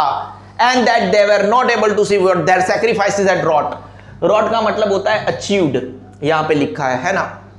और मुझे बेहद अफसोस है कि वो आज ये देखने के लिए जिंदा भी नहीं है, शहीद हो चुके हैं, कि उन्होंने जो सैक्रिफाइस किया उसके बाद में हमने आखिर करके अचीव किया है, ठीक है ना। हम इसी चीज को आगे बढ़ाते हैं, थोड़े दुखी है वो। The policy of apartheid, apartheid की पॉलिसी थी, जो सोशल डिस्क्रिमिनेशन की पॉलिसी थी, रेशियल डिस्क्रिमिनेशन की पॉलिसी थी। वो क्या बोलना चाहते हैं? The policy of apartheid created a deep and lasting would in my country and my people and in my people. मेरे देश के अंदर, मतलब ऐसे हमको अंदर से दर्द से भर दिया है, हर जगह पे वुंड से हमारे देश को और मेरे लोगों के अंदर डीप एंड लास्टिंग वुड, जो जैसे जल्दी निकलने वाले नहीं है। All of us will spend many years if not generations recovering from that profound hurt। और ये जो अंदर तक हमें दर्द मिला है ना, उसमें हमें इस दर्द से निकलने में हमें काफी साल लग जाएंगे। हाँ, शायद जनरेशंस ना लगे ये जो दर्द से निकलने में, लेकिन मेरा पर्सनल पॉइंट ऑफ व्यू है, इनको जनरेशंस लग जाएंगे, शायद ये दर्द में वो वापस चले जाएंगे, है ना। But the decades of operation, ये जो दशकों का ये जो ऑपरेशन था, दबाव था, एंड ब्रूटलिटी हैड अनदर, ये जो ब्रूटलिटी उन्होंने फेल्ट किया उसकी वजह से एक अनदर अनइंटेंडेड इफेक्ट आया था। वो क्या आया था? एंड दैट वाज, ये जो दबाव, जो हमने बोला ना, ये जो दमनकारी नीति थी, उनको इतना दबाया गया कि उनकी वजह से ओलिवर टाम्बो जैसा महान नेता पैदा हुआ, महान क्रांतिकारी पैदा हुआ, द वॉल्टर सिसुलस जैसा महान नेता पैदा हुआ, क्रांतिकारी पैदा हुआ, चीफ लुथुली जैसा महान पैदा हुआ, यूसुफ डाडूस पैदा हुए, ब्रैम फीसर पैदा हुए एंड द रॉबर्ट सोबुस्के पैदा हुए, ठीक है ना। ये जो लोग थे वो कौन थे? The man of such extraordinary courage. ये लोग थे जिनकी करेज, जैसे हम शहीद भगत सिंह का नाम लेते हैं, जिनका एक्स्ट्राऑर्डिनरी करेज था, उनके बारे में भी पढ़ लिया करो। जिनकी एक्स्ट्राऑर्डिनरी करेज थी, उनकी विजडम थी, generosity, that their like may never be known again. ऐसे लोग कभी पैदा नहीं होंगे। क्या आपको लगता है शहीद भगत सिंह वापस पैदा हो सकते हैं? ऐसा कैरेक्टर वापस पैदा हो सकता है? कोई चांस नहीं है, दूर दूर तक चांस नहीं है। क्योंकि वो वो एक जज्बा, एक जुनून, उसके लिए आपको वो माहौल चाहिए। वो माहौल था, अंग्रेजों के विरुद्ध एक गुस्सा था, तो वैसे ही इनको भी एक अंग्रेजों के विरुद्ध गुस्सा होगा। उसीलिए वो दबाव था, उनको इतना दबाया गया होगा, तब जाके तो ऐसा कैरेक्टर पैदा होता है, ऐसी करेज आती है, ऐसी विजडम आती है, वैसे थोड़ी ना जेनरोसिटी आती है। तो ऐसे लोग कभी पैदा नहीं हो गए। एक अनइंटेंडेड इफेक्ट था। अगर अंग्रेज हमारे देश में नहीं आते, हम पे राज नहीं करते, तो क्या हमें शहीद भगत सिंह देखने को मिलता? नहीं मिलता। तो एक अनइंटेंडेड था, लेकिन हमें एक महान इंसान देखने को मिला, शहीद भगत सिंह। वही ये लाइन बोलना चाहता है। परहैप्स वही वापस, जिस लाइन को मैंने हाईलाइट किया था, वो लाइन वापस आई। Perhaps it requires such depth of operation to create such heights of character. अगर आपको इतने महान नेता क्रिएट करने हैं, तो वो दबाव भी बहुत गहरा होना चाहिए था। इसीलिए तो ऐसे महान नेता पैदा हुए। My country is rich in the minerals and gems that lie beneath its soil, but I have always known that its greatest wealth is people, finer and truer than the purest diamond. क्या बोलना चाहते हैं? इस line को भी मैंने पहले ही highlight कर दिया। नेल्सन मंडेला ऐसा बोलना चाहता है, जो मेरा देश है is rich in the minerals and James. मेरा जो देश है वो मिनरल्स और जेम्स से भरा हुआ है, जो जमीन के नीचे है। लेकिन वो खुद ऐसा मानते हैं, but I have always known that, मैं ऐसा मानता हूं कि जो हमारी ग्रेटेस्ट, सबसे महान स्ट्रेंथ है, वेल्थ है, वो उसके लोग है। उसके लोग, साउथ अफ्रीका के लोग कैसे है? फाइनर एंड ट्रूअर। जो डायमंड होता है कितना फाइन होता है, कितना मस्त होता है। Truer than the purest diamonds. Purest diamond से भी बढ़िया हमारे लोग है, ठीक है ना। हम नेक्स्ट पैराग्राफ के ऊपर आगे बढ़ते हैं।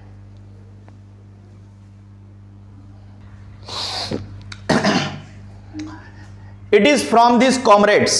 कॉमरेड्स मतलब उसके साथी, उनके साथी, रिस्पेक्ट देना पड़ता है भाई। नेल्सन मंडेला की बात हो रही है। कॉमरेड्स इन स्ट्रगल मतलब उनके जो साथी थे। Comrades in the struggle that I learn that the meaning of courage. उनको कब पता चला करेज क्या होता है? ये जो साथीदार थे उनके बारे में हमने चर्चा करी ना, 6 फोटो भी देखे, तगड़े तगड़े वाले, बढ़िया लोग थे। It is from this comrades in the struggle that I learned from the meaning of struggle. मैंने स्ट्रगल के बारे में सीखा, सॉरी करेज के बारे में सीखा।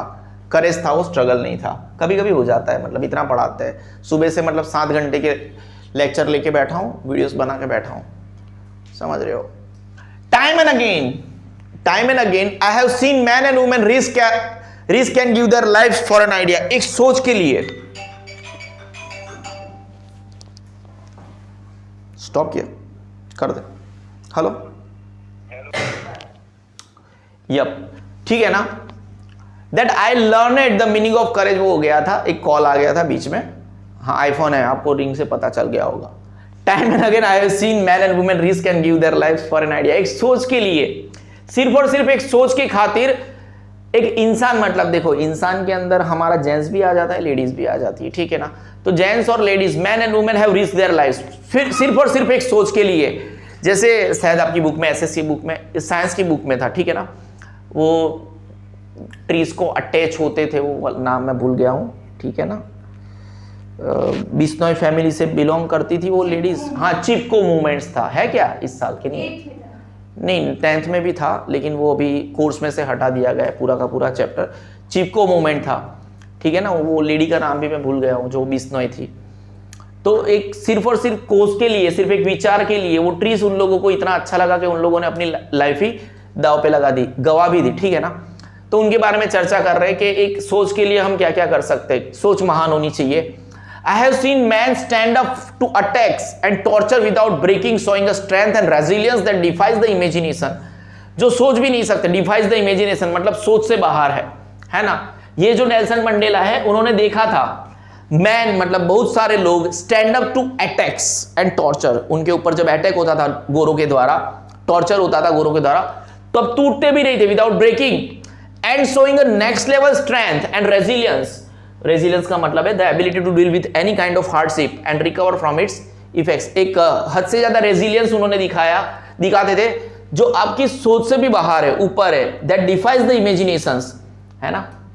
I learned that courage was not the absence of fear, but triumph over it. मुझे पता है उसको लर्न बोलते हैं, लेकिन हालांकि उसका मतलब बच्चे कई लेवल पे चले जाते हैं, तो मैं उसको लर्नेड बोलता हूँ, ठीक है ना। इंग्लिश आता है मुझे better than anyone else. I learn, मैंने क्या सीखा। करेज क्या चीज है? करेज मतलब एब्सेंस ऑफ फियर नहीं है, मतलब ऐसा नहीं है जिस बंदे के पास करेज है, जैसे आप रोडीज देखते होंगे, ठीक है ना, तो रोडीज में मतलब अलग अलग इनको Roadies, MTV Roadies, you know, Ranvijay Singh वाला बराबर है, फिर प्रिंस नरूला बिग बॉस भी जीता था, रोडीज भी जीता था, उनकी एडवर्टाइजमेंट नहीं कर रहा हूँ, ठीक है ना। स्प्लिट्स विला भी जीता था। तो रोडीज में ये लोग जब ऐसे करते हैं स्टंट्स मंट्स, तो क्या उनको डर नहीं लगता? डर तो उनको लगता है, लेकिन वो डर को मतलब हरा चुके हैं, समझ रहे हो। अब ये यहां पे ये लाइन लिखी है, नेल्सन मंडेला ने लिखी है। नेल्सन मंडेला ने क्या सीखा? The courage was not the absence of fear. Courage का मतलब वहां पे डर नहीं है ऐसा नहीं है, उन लोगों ने डर को जीता है, but the Triumph over it, मतलब डर को वो जीत के बैठे हैं। The brave man is not he who does not feel afraid, but he who conquers that fear। इस लाइन को थोड़ा नेक्स्ट लेवल लेके गया और एक्स्ट्राऑर्डिनरी वर्ड्स का उपयोग किया गया। जो ब्रेव मैन है, जिसको हम बहादुर इंसान बोलते हैं, इज नॉट द वन, वो ऐसा व्यक्ति नहीं है who doesn't feel afraid, जो कभी डरता ही नहीं है, लेकिन वो ऐसा व्यक्ति है, बट ही वो एक ऐसा व्यक्ति है who conquers the fear, जो डर है उसको जीत के बैठा है। No one is born hating another। देखो अब नए लेवल पे जाएंगे ये। कोई भी इंसान किसी और को नफरत करने के लिए पैदा नहीं होता है, और जब वो पैदा होता है तब से वो किसी और को नफरत नहीं करता है। Because of the colour of his skin, यार वो गोरा है, वो काला, इसलिए मुझे उसको नफरत करनी, ऐसा नहीं होता। और इस बैकग्राउंड, वो हिंदू है, वो मुस्लिम है, वो फलाना है, वो ढींग का, इसलिए हम पहले से जन्म से नफरत नहीं करते हैं।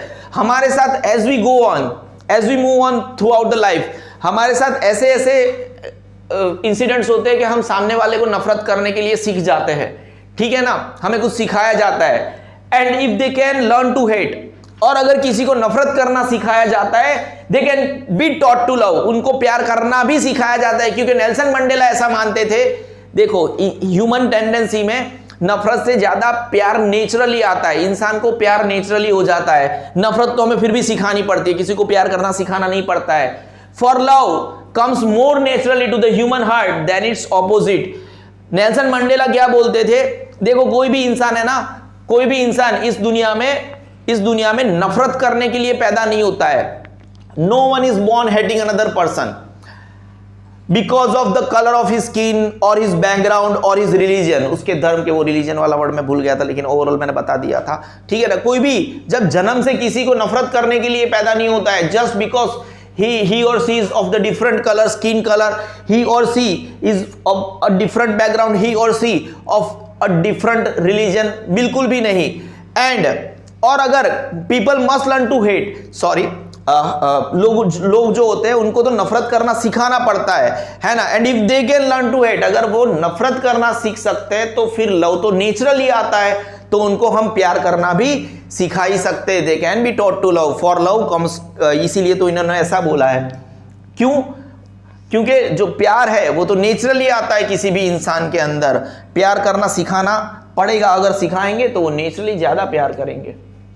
हम आगे बढ़ते हैं और इसी के बारे में वो एक स्टोरी बताते हैं, उसको हम डिटेल में नहीं जाएंगे क्योंकि यहाँ पे इतने डिटेल में वो स्टोरी नहीं है, लेकिन वो प्यार की जो एक ग्लिमर थी, मतलब एक होप थी, एक लाइट थी, वो रे थी, उसके बारे में हमें उन्होंने बताया। Even in the grimmest times in the prison, वो जब जेल में थे, बहुत दुखी समय था, ग्रीम समय था। व्हेन माय कॉमरेड्स, यानी उनके जो साथीदार थे, and I were pushed to our limits, मतलब हम पे जो त्रास गुजारा जा रहा था उसकी कोई लिमिट भी नहीं थी, हद से ज्यादा हमें त्रास दे रहे थे ये लोग।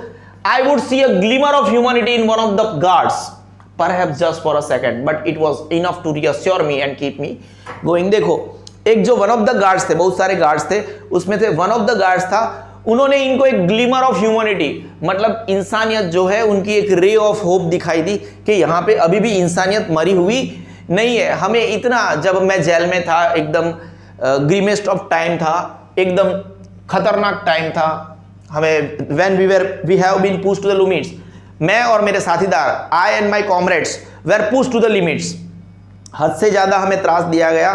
फिर भी there have been one of the guards जिसके अंदर मुझे एक रे ऑफ इंसिडेंट हमें यहाँ पे नहीं बताया गया है, लेकिन उनको एक ग्लिमर ऑफ ह्यूमैनिटी दिखी in one of the guards. Perhaps शायद वो एक सेकंड के लिए थी, लेकिन वो एक इनफ थी कि इनको यार हमें लड़ना है, हमें लड़ना है, हम एक दिन जीतेंगे। इसीलिए वो उनको रिश्योर करने में और कीप गोइंग करने में कि चलो लड़ेंगे लड़ेंगे, एक दिन तो जीतेंगे, उसके लिए बहुत काफ़ी था वो एक kind of glimmer of humanity. ठीक है ना। वो पुश टू आवर लिमिट्स लिखा है यहाँ पे, push to the last point in our ability to bear pain, दर्द सहन करने की क्षमता से भी हद कर दिया इन लोगों ने। Now man's goodness is a flame, जो यहाँ के ये ग्लिमर ऑफ ह्यूमैनिटी है ना, वो गार्ड के बारे में, इसलिए एक और लाइन लिख दिया इन लोगों ने। जो इंसान की जो अच्छाइयाँ है वो एक फ्लैम की तरह है, मतलब एक मसाल की तरह है, दैट कैन बी हिडन, उसको आप छुपा सकते हो, लेकिन आपको पता है ना रे तो फिर बाहर निकलनी है, बट नेवर बी एक्सटिंग्विश्ड, उसको आप कभी बुझा नहीं सकते। जो इंसान की अच्छाइयाँ है उसको आप छुपा सकते हो, लेकिन कभी भी एक्सटिंग्विश नहीं कर सकते उसको, कभी भी वो मसाल को आप कभी बुझा नहीं सकते। इन लाइफ एक नए टॉपिक के ऊपर हम आते हैं, वो क्या बोलना चाहते हैं, इन लाइफ हर एक इंसान के जीवन में उसके दो ऑब्लिगेशंस होते हैं। ऑब्लिगेशंस मतलब जवाबदारी, ऑब्लिगेशंस मतलब क्या, जवाबदारी। Where I am twin obligations, जवाबदारी मतलब कि इंसान को पैदा हुआ है तो उसको अपने ऑब्लिगेशंस तो पूरे करने पड़ेंगे ना। एक होता है उसका ऑब्लिगेशंस, ठीक है, लाइन टू लाइन जाते हैं। In life every man has twin obligations, दो प्रकार की जवाबदारी होती है। पहली जवाबदारी होती है उसकी ऑब्लिगेशंस टू हिज फैमिली, अपनी फैमिली के प्रति जवाबदारी, उसी पहली ऑब्लिगेशन के ऊपर है। हम कहां पे फर्स्ट ऑब्लिगेशन की बात कर रहे हैं, सेकंड ऑब्लिगेशन में थोड़ी देर के बाद बात करेंगे। वही पहली ऑब्लिगेशन है उसकी फैमिली, उसके मम्मी पापा के प्रति, पेरेंट्स के प्रति, उसकी वाइफ के प्रति और उसके बच्चों के प्रति। उसका पहले ऑब्लिगेशन एंटायरली उसकी फैमिली के प्रति है, उसका जवाबदारी है, उसको फैमिली का ध्यान रखना पड़ेगा, अपने मम्मी पापा का ध्यान रखना पड़ेगा, उसको अपनी वाइफ का ध्यान रखना पड़ेगा, उसको अपने बच्चों का ध्यान रखना पड़ेगा। एंड दूसरी जवाबदारी second obligation, and he has an obligation to his people.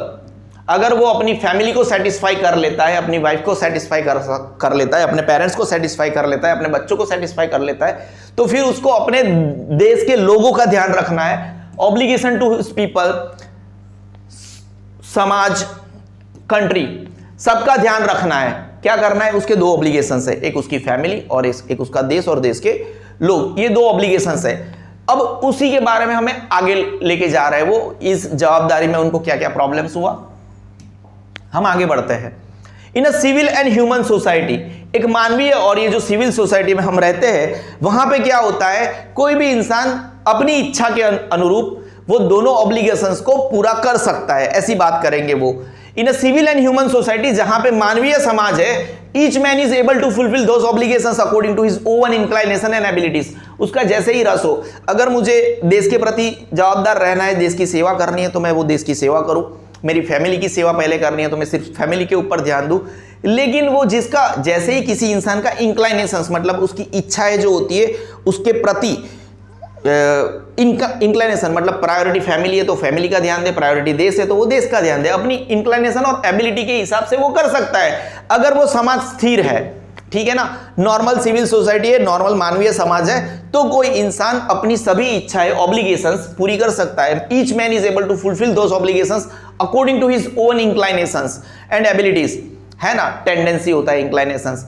लेकिन but in a country like South Africa, अब वो ऑब्लिगेशंस की बात कर रहे हैं, कहां पे लाइफ में प्रॉब्लम हुआ, ठीक है ना। But in a country like South Africa जैसे देश में, it was almost impossible for a man of my birth and colour to fulfil both of those obligations. जहां पे मैं पैदा हुआ, साउथ अफ्रीका जैसे देश में मैं पैदा हुआ, जहां पे मेरा कलर काला था, ऐसे देश में मुझे मेरी ये जो दोनों ऑब्लिगेशंस थे उनको पूरा करना, मेरा एज अ फैमिली को मुझे पूरा करना था, मेरा ऑब्लिगेशंस, मुझे मेरे पेरेंट्स का ध्यान रखना था, मुझे मेरी वाइफ का ध्यान रखना था, मुझे शादी करनी थी, मेरे बच्चों का ध्यान रखना था, मुझे मेरे देश का भी ध्यान रखना था। लेकिन जस्ट बिकॉज मेरा जो बर्थ जहां पे हुआ था, मैन ऑफ माई बर्थ, और जो मैं काला था, कलर, तो ये मैं दोनों ऑब्लिगेशंस पूरे करना मेरे लिए ऑलमोस्ट इम्पॉसिबल था। ये वर्ड उनके खुद के हैं, उनकी बुक के हैं, ठीक है ना। In South Africa a man would try to fulfil his duty to his people was inevitably, मतलब unavoidably, inevitably ripped from his family and his home and was forced to live a life apart, a twilight existence of secrecy and rebellion। पहले इसको समझ लेते हैं। Twilight existence, देखो जो rebellion होते हैं ना, जो क्रांतिकारी होते हैं, पता है ना, वो भागते फिरते रहते हैं, है ना, जैसे वो पुलिस जैसे उनके पीछे रहती है। तो ट्विलाइट एग्जिस्टेंस मतलब वो फॉल वाला काइंड ऑफ एग्जिस्टेंस, किसी को कुछ पता नहीं है, अंधेरे में रहते हैं। ऑफ सीक्रेसी एंड रिबेलियन मतलब वो सर्च के लिए रहते हैं ना, तो Twilight existence of secrecy and rebellion. क्रांतिकारी लोग कैसे रहते हैं, भागते फिरते हैं। एक पुराना वाला कोई पिक्चर देख लेना जिसके अंदर हमारे क्रांतिकारियों के बारे में पता चलेगा। जैसे हमारे शहीद भगत सिंह भी ऐसे भागते रहते थे। तो Twilight existence of secrecy and rebellion, आपको वो लाइन मैंने समझाया, ठीक है ना।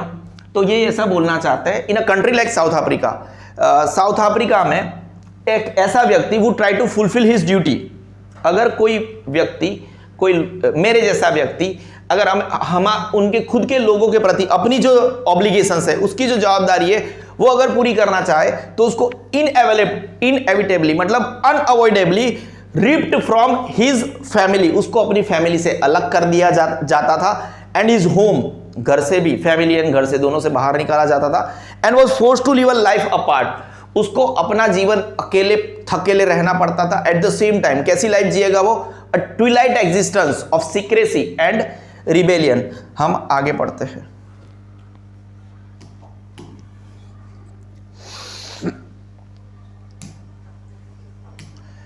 वो क्या बोलना चाहते हैं,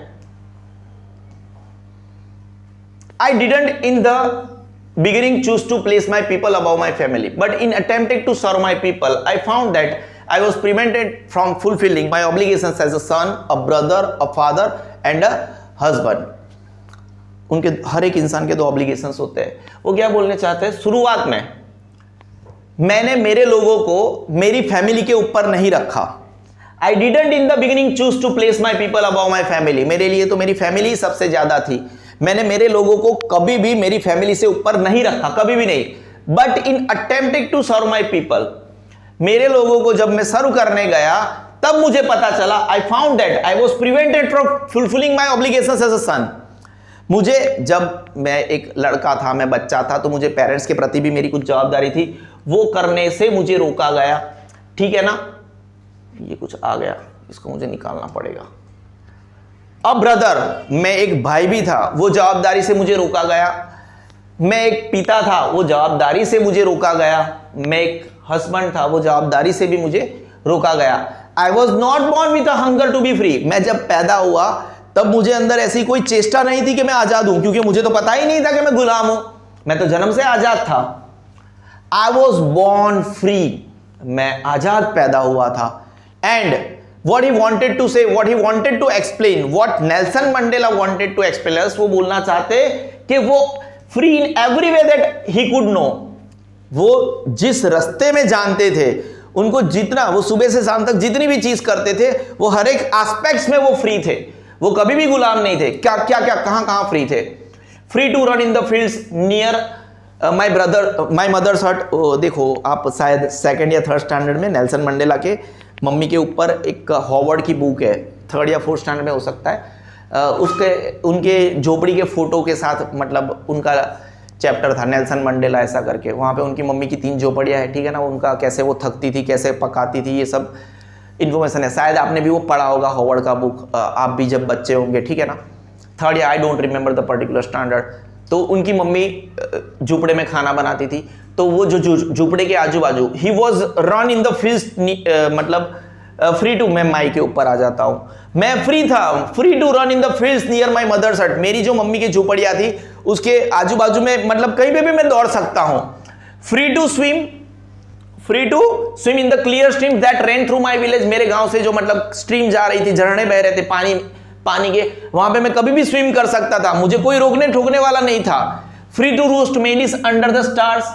मैं जो स्टार्स के अंदर, स्टार्स मतलब जो, ठीक है, रात को मैं मतलब कभी भी मिलिस पका सकता हूं, खाना पका सकता, तो मुझे कोई रोक टोक नहीं थी। Ride the broad backs of slow moving bulls की बैक कैसी ब्रॉड होती है, उनके ऊपर मैं मतलब चढ़ के ऐसे राइड कर सकता हूं, जैसे घोड़े की राइड लेते। तो मैं तो फ्री था, I was free in every aspect. मुझे कोई डर था ही नहीं, मैं थोड़ी ना गुलाम था। देखो मैं मम्मी की झोपड़ी के आजू बाजू में दौड़ सकता हूं, मैं जो मूविंग स्ट्रीम्स है उसके अंदर मैं तैर सकता हूं, roast I was able to roast mealies under the star, ये भी कर सकता हूं। Then I was able to ride on a broad backs of slow moving bulls, ये सब कर सकता हूं। फिर मैं काहे का गुलाम। उसके बाद में वो आगे हमें बताना चाहते हैं वो कब तक फ्री थे, वो कब तक गुलाम नहीं थे, वो कब तक आजाद थे। एज लॉन्ग, अब मैं नेल्सन मंडेला हूं, as long as I obeyed my father and abided by the customs of my tribe, I was not troubled by the laws of man or, जब तक मैन और गॉड, जब तक मैंने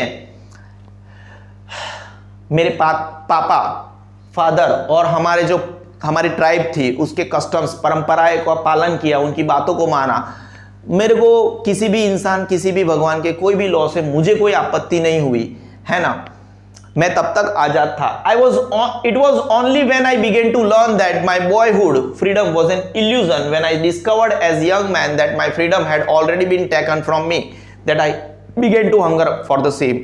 अब ये बताना चाहते हैं कि मुझे ये भूख कब लगी, आजादी की भूख कब लगी, तब जाके, इल्यूजन मतलब something that appears to be real but not, उनको ऐसा लगा कि यार ये जो मुझे आजादी लगती थी वो तो एक इल्यूजन है, वो एक्चुअली रियल नहीं है, मैं तो गुलाम हूं। It was only when I began to learn, मुझे तब पता चलने लगा, मेरा बॉयहुड मतलब बचपने वाली जो फ्रीडम थी वो एक मात्र इल्यूजन था। कब? When I discovered as a young man, जब मैं यंग हो गया तब मुझे पता चला that my freedom had already been taken from me, मुझसे तो मेरी आजादी कब से छीन ली गई है। That I began to hunger for the same. At first, as a student, जब मैं बच्चा था, पढ़ रहा था, I wanted freedom only for myself. As a student, सबसे पहले मुझे सिर्फ और सिर्फ मेरे खुद के लिए आजादी चाहिए थी, है ना। The transitory freedom of being able to stay out at night, मतलब एक परमानेंट फ्रीडम नहीं, एक मतलब नॉट परमानेंट, एक टेम्पररी फ्रीडम मुझे चाहिए थी। रात को मुझे घूमने जाना था, temporary freedom of being able to stay out at night. As a student मुझे सिर्फ मेरे लिए आजादी चाहिए थी जहां पे मैं बाहर जाके एंजॉय कर सकूं as a student. Read what I pleased and go where I chose, जो भी मुझे चाहे वो मैं रीड कर सकूं, मुझे जो भी बुक पसंद है वो मैं बुक रीड कर सकूं, और मुझे जहां जाना है मैं वहां पे जा सकूं।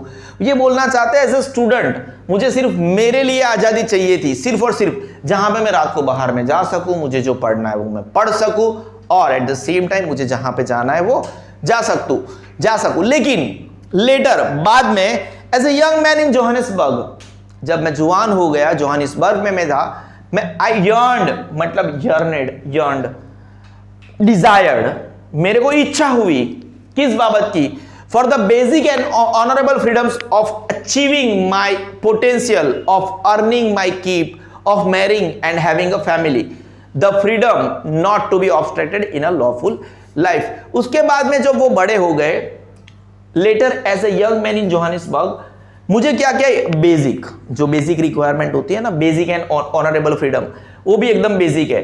उनको क्या करना था, उनको जो पोटेंशियल था, मतलब हर एक इंसान अपने पोटेंशियल के हिसाब से आगे बढ़ना चाहता है। अगर कोई क्रिकेटर बनना चाहता है तो वो क्रिकेटर बन सकता है अपने पोटेंशियल के हिसाब से। अगर कोई अच्छा चेस खेल रहा है तो वो चेस प्लेयर बन सकता है। अगर कोई अच्छा पढ़ रहा है तो पढ़ लिख के आगे बढ़ सकता है, अकॉर्डिंग टू वंस पोटेंशियल वो आगे बढ़ना चाहता है। ठीक है। अर्निंग माई कीप का मतलब होता है कि मुझे खाने पीने के लिए, बेसिक रिक्वायरमेंट के लिए कुछ कमाना है, मतलब कि कोई ऐसा काम करना है जहां पे मुझे मॉनेटरी रिटर्न्स मिल रहे हैं, ठीक है ना, खाना पीना मिल जाए, उसका मतलब होता है ऑफ अर्निंग माई कीप। उसको शादी भी करनी थी और एक फैमिली बनाती थी, मतलब बच्चे भी पैदा करने थे, और उसको ये फ्रीडम चाहिए थी, the freedom of not be obstructed in a lawful life. जो लॉफुल लाइफ में कोई भी चीज मुझे ऑब्स्ट्रक्ट ना करें। ठीक है, बराबर है।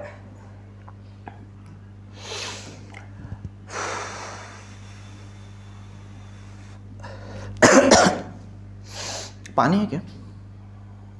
है ना? ठीक है brother. But then I slowly saw that not only was I not free but my brothers and sisters were not free. फिर बाद में धीरे धीरे मुझे क्या पता चला कि यार अकेला मैं गुलाम नहीं हूं, मेरे भाई और बहनें, मेरे बहुत सारे भाई थे, मेरे बहुत सारी बहनें थी, है ना, सभी गुलाम थे, कोई आजाद नहीं था। I saw that it was not just my freedom that was cartel. Cartel मतलब जिसको काटा गया है, यू नो, रिड्यूस किया गया है।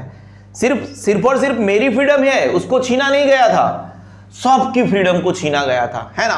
But the freedom of everyone who look like I did, मतलब कि कुल मिला के ऐसा बोलना चाहते हैं जो मेरे जैसे दिखते थे, जो ब्लैकिस्ट पीपल थे, उन सभी की फ्रीडम को छीन लिया गया था। ठीक है ना। That is when I joined the African national Congress. और तभी जब भी उनको पता चला कि साले सब काले लोगों की फ्रीडम को ये लोग ले रहे हैं, है ना, बोल के ले रहे हैं, है ना, तबियत से ले रहे हैं, तभी उन्होंने अफ्रीकन नेशनल कांग्रेस को ज्वाइन किया। And that is when the hunger of my own freedom became the greater hunger for the freedom of my people. और तभी जाके मेरी जो हंगर ऑफ माय फ्रीडम थी वो कन्वर्ट हो गई बड़ी हंगर में, बड़ी भूख में। That freedom of my people, मेरे लोग, मेरे जैसे लोग सभी फ्री होने चाहिए, सभी आजाद होने चाहिए। It was this desire for the freedom of my people to live their lives with dignity and self-respect that animated my life, that transformed a frightened young man into a bold one, that drove a law-abiding attorney to become a criminal, that turned a family-loving husband into a man without a home, that forced a life-loving man to live like a monk। ठीक है, बहुत सारा था, मुझे एक बार read करना तो बनता ही था।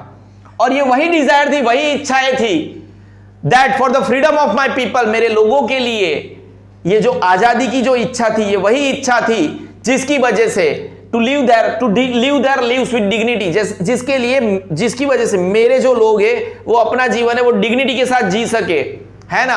And eight the same time उनका आत्मसम्मान भी बना रहे। वही है दैट एनिमेटेड माई लाइफ, ये वही इच्छा है, ये वही इच्छा है जिसकी वजह से मेरा पूरा जीवन बदल गया। उसकी वजह से मेरे जीवन में क्या बदलाव हुए, नेल्सन मंडेला, मैं नेल्सन मंडेला, मेरे जीवन में क्या क्या बदलाव हुए। दैट ट्रांसपोर्ट फ्राइटन, डरा हुआ जो यंग लड़का था, जुआन लड़का था, एक बोल्ड बन गया, सुलझा हुआ इंसान बन गया।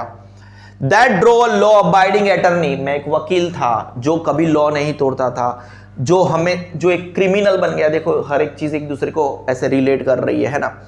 एक फ्राइटन, डरा हुआ जो यंग लड़का था वो सीधा का बोल्ड वन बन गया, एकदम सुलझा हुआ बन गया। फिर that drove a law abiding attorney, एक वकील जो कभी लॉ नहीं तोड़ता वो एक क्रिमिनल बन गया, है ना। That turned a family loving husband into a man without a home, जो अपनी फैमिली को इतना प्यार करता था, अपनी पत्नी को इतना प्यार करता था, जो इंसान अब घर के बिना का बन गया है।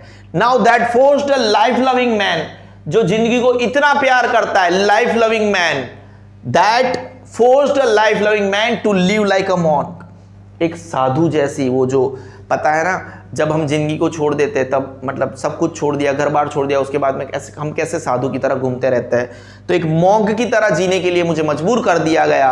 ये वही डिजायर थी। मैं फिर से इस पैराग्राफ के ऊपर आता हूं, शायद क्वेश्चन निकल आए इधर से। ये वही इच्छा थी, that freedom of my people, मेरे जो लोग हैं वो अपनी लाइफ डिग्निटी से, सेल्फ रिस्पेक्ट से जी सके, वो मेरी एक इच्छा थी। उसी की वजह से मेरा एक लाइफ कैसे एनिमेट हो गया, देखो कैसे ट्रांसफर हो गया। That transferred a frightened young man into a bold one, जो डरा हुआ एक लड़का था उसको एक बोल्ड, सुलझा हुआ इंसान बना दिया। That draw a law abiding attorney to a criminal, मैं क्रिमिनल बन गया, जो मैं एक अटर्नी था, मैं कभी लॉ नहीं तोड़ता था। That turned a family loving husband into a man without a home, जो मैं मेरी फैमिली को इतना प्यार करता था, मेरी पत्नी को इतना प्यार करता था, पर मैं घर बार बिना का हो गया, मुझसे सब कुछ छीन लिया गया। And that forced a life loving man, जो जिंदगी को इतना प्यार करता था, उसको मतलब कैसे एक मॉन्क की तरह जीने के लिए मजबूर कर दिया गया। I am no more virtuous or self sacrifice than the next man, but I found that I could not even enjoy the poor and limited freedom I was allowed when I knew my people were not free. देखो ये क्या बोलना चाहते हैं कि मैं इतना भी वर्चुअस नहीं हूं, इतना भी सेल्फ सैक्रिफाइसिंग नहीं हूं कि खुद को मतलब ऐसे मैं इतना महान नेता नहीं हूं कि खुद की लाइफ को मतलब मैं गुआ दूं, मैं इतना भी महान नहीं हूं। मेरे बाजू में इतने सेल्फ सेक्रीफाइसिंग लोग थे। नेक्स्ट वन, मतलब हम बोलते हैं ना पर्सन नेक्स्ट टू हिम, बाजू में मेरे महान महान लोग थे। मैं इतना भी वर्चुअस नहीं हूं, लेकिन आई found that I could not even enjoy the poor and limited freedoms. मैं ये जो मेरे को पुअर और लिमिटेड फ्रीडम मिल रही है ना, I was allowed when I knew my people were not free. जब मेरे ही लोग फ्री नहीं है तो फिर मैं इस लाइफ को कैसे एंजॉय कर सकता हूं, मैं आजादी को कैसे एंजॉय कर सकता हूं। मैं ऐसा नहीं बोलना चाहता हूं कि मैं दूसरे सभी व्यक्तियों से महान हूं, मैं अपने आप को भी सैक्रिफाइस कर सकता हूं ना, मैं ऐसा नहीं हूं। ऐसे तो मेरे बाजू में काफी सारे लोग थे, है ना। I am absolutely no more virtuous or self sacrificing than the next man. ऐसे तो दूसरे बहुत सारे लोग हैं, है ना। मैं थोड़ा उल्टा समझा है इसको, है ना। फ्रीडम इज इंडिविजिबल, जो आजादी है उसको वो टुकड़ों में कैसे मिल सकती है ना। The chains on any one of my people were the chains on all of them. अगर मेरे देश में जितने भी लोग हैं उसमें किसी भी एक बंदे के ऊपर चेन है तो वो सभी के ऊपर चेन है, उनको सब गुलाम है। The chains on all of my people were the chains on me. और अगर सभी व्यक्ति, हर एक व्यक्ति गुलाम है तो मैं भी गुलाम हूं। मुझे इंडिविजुअल आजादी अब नहीं चाहिए। अगर हमें कुछ चाहिए तो सब कुछ ही चाहिए, है ना। वो नेल्सन मंडेला ने नहीं बोला है, लेकिन ये कवि बोलता है, ठीक है ना। ये दिल भी एक जिद पे चढ़ा है किसी बच्चे की तरह, चढ़ा नहीं है अड़ा है। ये दिल भी एक जिद पे अड़ा है किसी बच्चे की तरह, या तो सब कुछ ही मुझे चाहिए या तो कुछ भी नहीं, है ना। ये मेरा नहीं है, ये किसी और का है, लेखक कोई और है, ठीक है, फिर भी चिपका दिया। नेल्सन मंडेला ने भी खुद नहीं लिखा है, ठीक है ना। किसने सुना था? आपने सुना था? पहले नहीं सुना था, पहली बार सुना, ठीक है। ये मेरा नहीं था। आई न्यू दैट। ये ऑपरेसर मतलब वो जो दबाता है एक व्यक्ति, है ना, और दूसरा एक ऑपरेसर होता है जो दबाता है, एंड ऑपरेस्ट मतलब वो गुलाम बंदा है। तो नेल्सन मंडेला क्या बोलना चाहते हैं? एक्चुअली तो दोनों गुलाम है, जो ऑपरेसर है वो भी गुलाम और ऑपरेस्ट है वो भी गुलाम है, because they have a kind of mindset. I knew that the oppressor must be liberated, उसको भी फ्री करना चाहिए just as surely as the oppressed. दोनों गुलाम है according to mister Nelson Mandela. A man who takes away another man's freedom is a prisoner of hatred। एक व्यक्ति जो किसी की आजादी लेता है वो नफरत का गुलाम है, a prisoner of hatred। He is locked behind the bars of prejudice and a narrow mindedness। वो एक पूर्वग्रह से पीड़ित है।